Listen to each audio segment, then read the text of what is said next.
Before we get started today on Republic Football, we'd just like to offer our warmest congratulations to Manchester United on successfully reclaiming 6th place. Woo, you did it! Welcome to Republic Football. I'm Carl. With me as always is Dave. And the Premier League's really hotting up now. There's only 7-8 games to go for some teams have 9, but things are really getting into shape now and it's getting very interesting. Yeah, well, as the midweek games have just gone, there was games Tuesday and Wednesday. But every game had implications for the top 6 or for the top 4 or for relegation. There's an awful lot at stake at the moment. With 7, 8, 9 games to go, every game is important right now. It's shaping up to be a great finish to the Premier League as opposed to last season where everything was pretty much done with like 5 games to go. I was thinking about this earlier. I think actually, if you're looking at it now from a football point of view, if you're looking where Pep is, what he's saying is after game conferences and stuff like that. Yeah. You see Antonio Conte, what he's doing at Chelsea. Whether Wenger's going to be at Arsenal or not, with Mourinho with his big plans for United, and of course Klopp at Liverpool, I think you can look at it and say next season should be an unbelievably competitive season in the Premier League. Depending on how many of those managers keep their jobs, because like at the start of the season, every pundit was saying the title race between Man United and Man City, and now there's a realistic possibility both those clubs are going to finish 5th and 6th. Yeah, but that's one of the reasons why we had to start this show, because pundits talk a lot of shit. United were never going to be in the title race this season. Yeah, they weren't. But like, if that was United's expectation of Mourinho, surely he's failed miserably. Yeah. And okay, he's won the League Cup and he has potential to win the Europa League, but that's not what they're still in the FA Cup as well. No. No, they got knocked out by Chelsea. Oh yeah, fair play. So, he can pick up 2 trophies, and okay, Europa League has Champions League spot. Yeah. It's going to be tough for them to win that, but they might have to start focusing on that. It's their own, if they get in the Champions League, whether it's through Europa League or it's through the top 4, it's Man United's only chance of signing some good players and keeping hold of the players they need to keep hold of. That's more important. I mean, if David De Gea leaves Man United, what are they going to do? If David De Gea and the rumour that Ibra is going to leave is true, then next season they've got very little to form a team off. Ibrahimovic looked very comfortable when he was photoshopped into that LA Galaxy jersey the other day. So, but when you look at United and you think like how many goals has Ibra scored for them? 26, 27. Yeah. Like, you take those goals out of the team and I'm sure United fans will be saying, if someone else would score the goals. No. Who? Rashford's not doing it. Rashford scored 7-8 goals this season. Marshall's not doing it. He scored about 6-7 goals this season. Rooney's not doing it. That's it. And they they weren't going to get someone like Griezmann when they were in Champions League. They're not going to get him next season if they're not in Champions League. Yeah, and I saw somebody on Facebook commenting that Mourinho will start to bring through the young talent at the club next season. Jose Mourinho has never brought through young talent. No, he doesn't do that. He's not on a big scale. He sometimes brings through players. Like he gave John Terry his push into the team and stuff like that. Like made him the main centre back when he came in at Chelsea. Got rid of Desai, but he does one player at a time. He doesn't do a full squad. And at the moment, his focus is Rashford and maybe Lingard.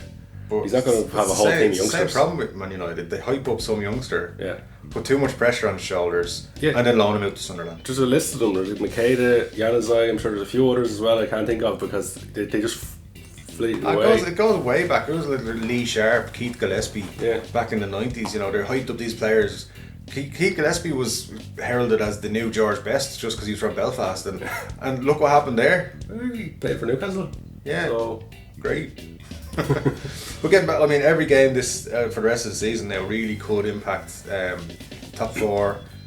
Like the league isn't done. I don't care what anyone says. If Chelsea have another defeat or draw before in the next couple of weeks, Spurs will think they have a chance of getting back in there. I've been saying for a few weeks the title race wasn't over. The only thing is, I think that the City game yesterday was a vital game for Chelsea. They had to, if they got a win, it was clear sailing for them. If they draw, the thing was, Spurs were losing until the last minute. Yeah. If Spurs had lost the game, I would have said game over. But because Spurs won in the manner that they won, and then Chelsea, it was an easy game for Chelsea. Man City didn't really try. In the second half was ridiculous. The substitution, bringing on Matic, kind of shut down Man City, and rather than say, all right, we better change something or we better do something differently, Man City just kind of accepted it and took the defeat. Even the punts after the game were like, City were fantastic and they were constantly charging and causing Chelsea trouble. What I saw in the second half is once Matic came on, Chelsea just sat back and strolled around. They didn't have to run too much. They didn't have to put too much stress on the legs. It was almost like a friendly match for them in the second half. Yeah, they didn't have to do too much. They kind of invited City on, but City never really created anything. Yeah. There was that chance for John Stones, which, to be honest with you, there's no such thing as a chance for John Stones. Well, like it's a difficult one, but he should do much better. Like he for some reason he pointed his foot up. The ball was always going to just go straight up in the air. Listen, he's got a split-second decision. He doesn't have time to kind of think about it. It has to be instinctive. But at the same time, John Stones cost 50 million quid. Yeah. He should be burying that, no problem. He's 2 yards off the goal line. Yeah. You know, there's no excuse for it. The all 3 goals that came from goalkeeper mistakes. Yeah. You know, Big Willie didn't help Man City too much. No, he didn't. The penalty was ridiculous. What was Fernandinho doing? He's just leaving his leg hanging. Pedro's always going to go over and get the penalty. Yeah. And then Hazard's not going to miss a penalty. Well, he did miss the penalty, but he's not going to miss the rebound he was given. Again, the penalty was a save, but it wasn't a good save. It was a bad save. Yeah, it was a bad penalty, bad save. If he either holds onto the ball, which it wasn't hit that hard, he could have held onto it, or the other thing, if you're going to parry it away, get it around the post, out for a corner, get it away from the goal. Don't put it straight back to Hazard for him to tap it in. Yeah. Stupid goalkeeping, and it's an epidemic. The top 6 are all having goalkeeper trouble, really. Parts from Manchester United, because David De Gea is still playing top goalkeeper. Courtois is still very reliable, and like when he's fit, Peter Cech's still one of the best keepers in the league, but he's injured some minutes. So yeah, Courtois is fantastic, but he did kick a ball straight to David Silva yesterday for a goal. Class. You know, Mignolet obviously well documented his errors. You know, you can't really say too much about Lloris. He's a top goalkeeper, but Vorm a bit dodgy then last night as well. When it comes to doing like a team of the season, I think most people will have the goalkeeper from outside the top 6. Like the contenders are probably someone like Tom Heaton, who's doing really well at Burnley, although his waveform isn't great. I don't know who else. Maybe Fraser Forster's always solid for Southampton. I think a lot of people, despite the fact that his team are rooted to the bottom of the table, will go for Jordan Pickford, because given the pressure that he's on, the fact he's playing for the worst team in the league, and he's shown glimpses of brilliance, he really has. But to be honest with you, I wouldn't be looking too far beyond Lloris. I think he's been great this season again for Spurs. Yeah, Lloris is very consistent, but we're not doing team of the season. We'll get to that probably next week. Can I make a prediction for the top 4 this season? Okay. Right. I think Chelsea are going to win it. Yeah. And I think they're going to win it by 2 or 3 points. Next team we're going to give second place, I think it's going to be Liverpool. I think Spurs are going to take 3rd place, and then I think Man City are going to take 4th. That's my top 4 prediction for you there. Right at this moment, that's how I see it going, because the reason is just the games that these teams have against each other. They're all going to take points off each other. The only team that aren't playing other top 6 teams are Liverpool. They have their own struggles against mid-table teams who they've got more games against. Yeah. But I think there's a lot of points to be dropped in the top of the table at the moment. At the moment, my prediction for top 4 will be that the top 3 will be as it is at the minute, with Chelsea, Spurs and Liverpool. And then I think 4th place will go to Arsenal, because Arsenal are now at that stage of the season where they begin to pick things up again. They just got a big win against West Ham, and you know, they're masters of sneaking into that 4th spot. Whereas I think we saw yesterday in the post-match after the Chelsea game, Pep's cracking up. Yeah. He was very sarcastic, and he clearly didn't want to be there in the interview after losing. His team looked lackluster in the second half. They look like, even at this stage of the season, they're not getting the message. They didn't look good in the second half at all. They looked not bad once. Actually, surprisingly, once the Chelsea goal went in, which was against the run of play in a lot of ways, Man City kind of came to life a little bit. They played a bit better, but I mean, he made some crazy decisions yesterday. Why are you playing Fabian Delph? I see a lot of hype at Man City was, Pep Guardiola's coming in. Nobody really expected Claudio Brava to be the calamity that he has been in goals. Like, he's cost them a lot of points this season, really. Well, if I was a City fan, I wouldn't be happy with Pep at all, because I think he's made some horrendous decisions. Like you say, like Bravo instead of Joe Hart, Joe Hart, although he has the odd mistake on him, he's very consistent. And he is a good goalkeeper. And then he seems to have fallen out with Aguero. He's made it clear Aguero's not his striker. He wants Gabriel Jesus in there, and it looks like Aguero's going to leave City in the summer. It looks like he's not wanted, which is crazy because he's the best striker in the Premier League by a mile. Every other team in Europe would take Sergio Aguero, no problem. And then like he brought in John Stones. Okay, John Stones has been linked with City for ages, but he brought John Stones in. He stuck with John Stones despite John Stones continually making mistakes. Yeah. He plays this system which from I was going to say day one, but they started well. But their system was very quickly found out that you just get players down that wing, you're going to have loads of space. And look at that first goal for Chelsea yesterday. It comes from that right wing where there's 3 or 4 players have so much space to just pass the ball, pass and move, get in. Hazard, okay, deflection, but still they got into positions. I was poor defending all around from Man City. Even when the ball comes back to Hazard, there's no pressure on the ball at any point in the move from Man City, which is terrible. And then when he gets the strike, he basically gets a free shot because there should be at least one player closing him down, and it doesn't happen. Well, Pep has been very poor this season. It's like we've been saying ever since we started the podcast that he doesn't have that superstar team, so he's trying to find it much harder, and he's being found out now. Let's look at the other end of the league now, in terms of the relegation battle, because this is where it's really hotting up.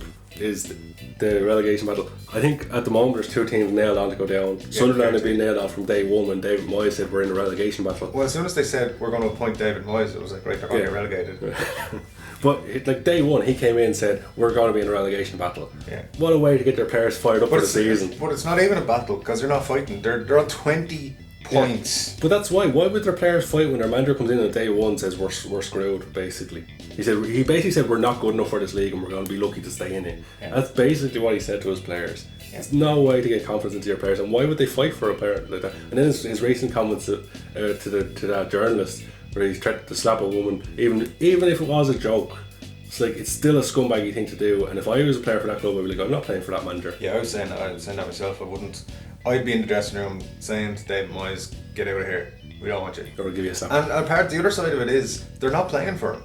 Yeah. Sunderland don't have a squad full of terrible players. They're not Aston Villa from last season, right? They have some decent players. They do have Johnny Lescott. Yeah, so, well, that's because David Moyes is his boyfriend or something. But they have Jermaine Defoe, they have Fabio Borini, players capable of scoring goals in the Premier League. They have they don't have great quality, but they have enough, I think, to stay up. But sometimes when teams go down, like teams who stay up, like pick the teams apart, they pick out the best players. I can't see many of the Sunderland players getting a Premier League move in the summer. No, Jermaine Defoe, that's it. Defoe, Pickford maybe. Pickford probably, yeah. Borini might go off to Italy or something. Yeah. But I can't see many of the other players getting moves.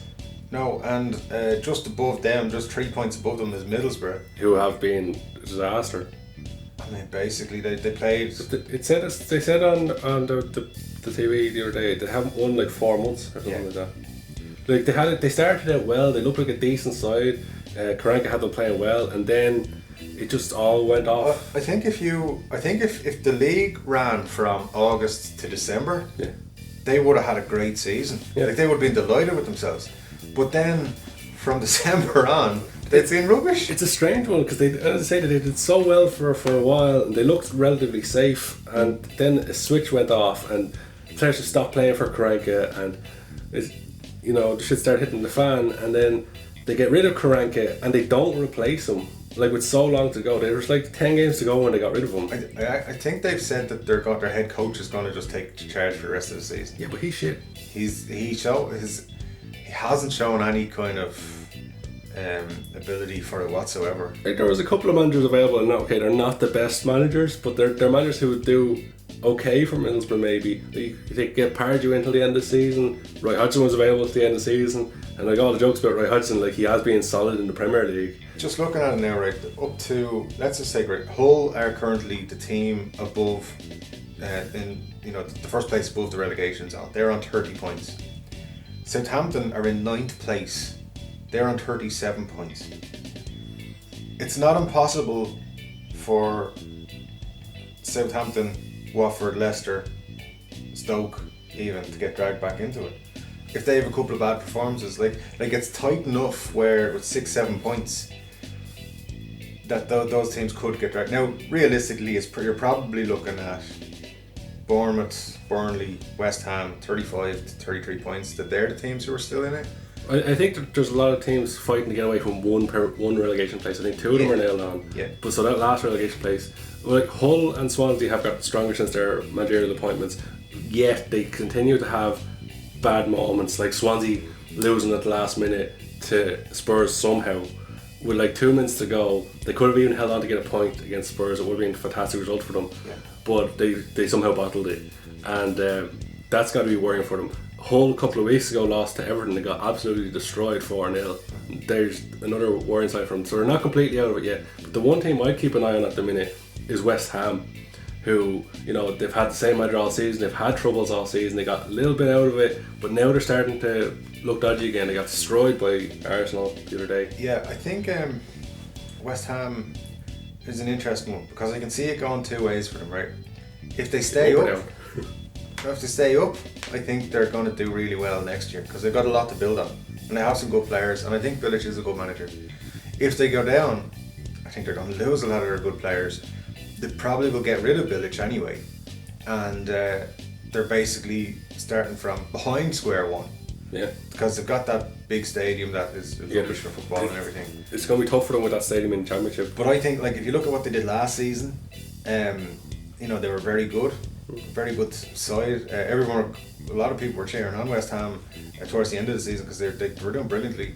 And then, as I said, like, you look at, it's a tough one. You can't see. They've only got 33 points so far. The only thing is, like, last season they did have a superstar who was firing on all cylinders in Dimitri Payet. Yeah. And this season they had a superstar who didn't want to play for them. Yeah. In Dimitri Payet, and you can see the effect on that in the summer. And they lose him in January. They had a little bit of a boost then when Lanzini started stepping up for them and Antonio started stepping up. And but now they're back to struggling. And okay, there's nothing bad about losing to Arsenal. They're a good team, but it was the manner in the way that they lost. They got destroyed. Yeah, they were worrying signs for them. They were easily beaten by an Arsenal team who had like a third choice goalkeeper, and they never even troubled them really. But what I would say is West Ham are interesting. If they go down, I think they're in serious trouble. I think if they stay up, whether they scrape staying up or they survive easily, I think they will go on and have a good season next year. But for this season, you're right, they are in trouble. They're on a downward spiral. I think they're a team to keep an eye on in the relegation battle. I think Hull and Swansea are showing enough signs of wanting to fight, playing for their managers. You know, the thing with Hull I've been surprised with is how Marco Silva has gotten these players who they've been in the Premier League before, like Markovic and Nias, and they haven't done it. He's got them looking like good players again.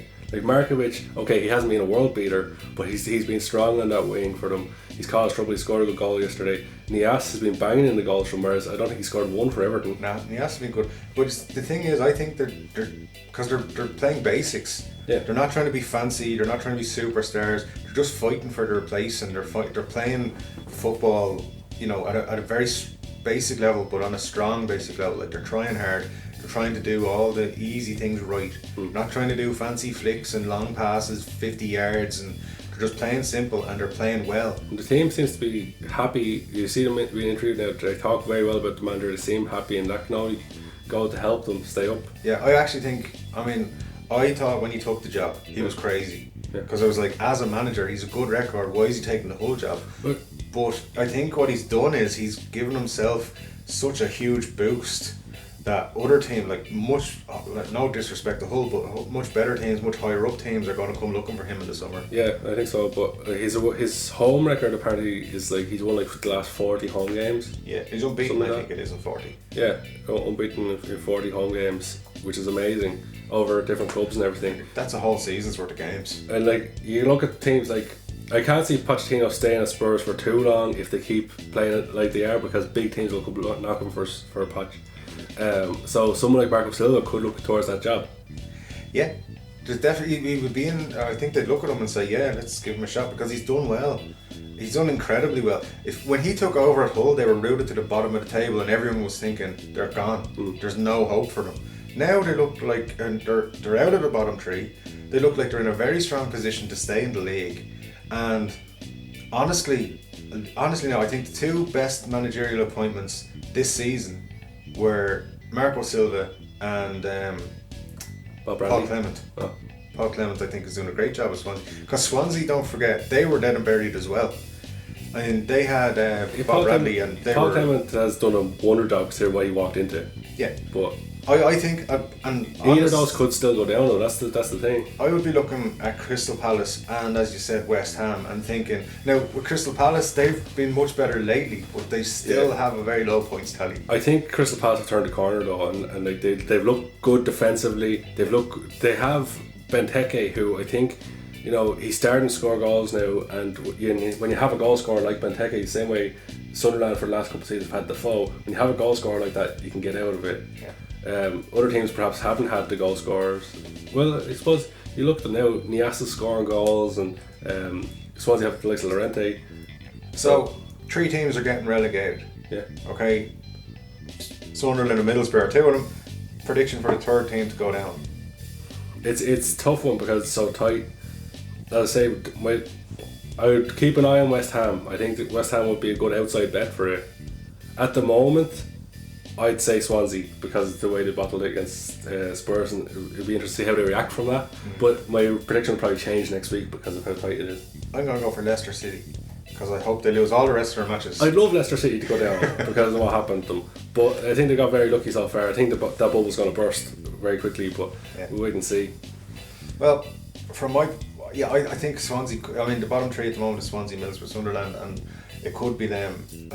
I think they'd be unlucky. They've been good under Paul Clement. Obviously, the capitulation last night against Spurs doesn't bode well for them. That shows a weakness mentally.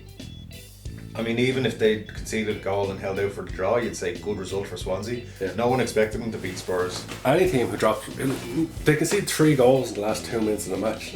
That's just horrendous. And it seemed like Fabianski had a problem, but and didn't want to come off. It was a strange situation, but I think that's all we've got time for this week. So it'll be very interesting to hear from you guys out there. Let us know in the comments on YouTube who you think's going down, who's going to get top 4, are Chelsea going to win the league, and is Pep cracking up? But for now, that's all we've got time for. I've been Carl, he's been Dave, this has been Republic Football, and we'll catch you next week.